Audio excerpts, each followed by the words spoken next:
చాలా సంతోషం అండి. చాలా ఏం మాట్లాడాలో నాకు తెలియట్లేదు, మనసు మోగపోయినట్టు అయింది. అలాగే తెలుగులో చాలా మంచి మాటలు, అద్భుతమైన మాటలు. ఒక్కొక్క మాటకి ఉదాహరణకి చెప్పాలంటే,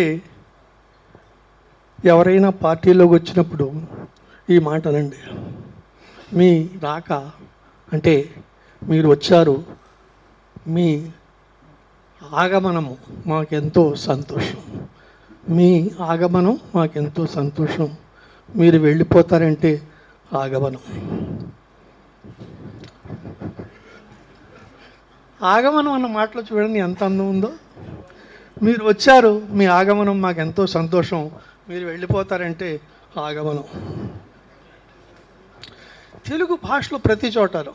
ఒకసారి ఒక మిత్రుడు అన్నాడు, చాలా బోరుగా ఉందిరా, ఏవైనా ఉపద్రవం కలిగించని ద్రవం ఉంటే పంపించు అన్నాడు.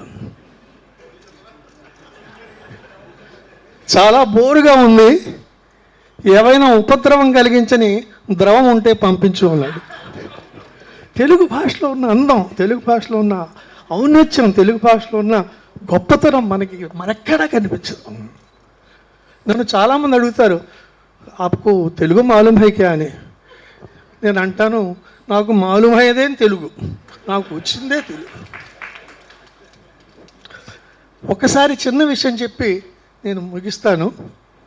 నేను స్కూల్లో జాయిన్ అవడానికి వెళ్తే ముస్లిం అనుకుని మా మాస్టర్ నన్ను ఓ క్లాస్ में जाके शांति के साथ बैठ जा అన్నాడు.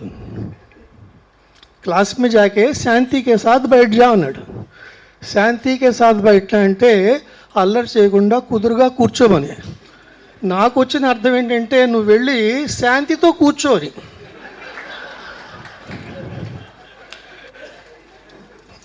ఎరక్కపోయి క్లాసులోకి వెళ్ళి ఇక్కడ శాంతి ఎవరు అని అడిగాను.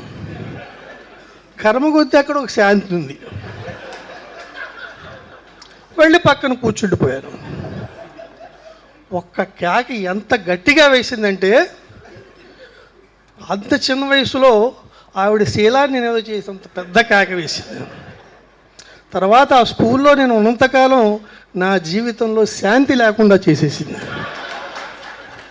తెలుగు చాలా గొప్ప భాష, చాలా మధురమైన భాష. తెలుగుని మనం అందరం కలిసి ఆనందిద్దాం. నాకు అవకాశం ఇచ్చినందుకు నమస్కరిస్తూ కృతజ్ఞత.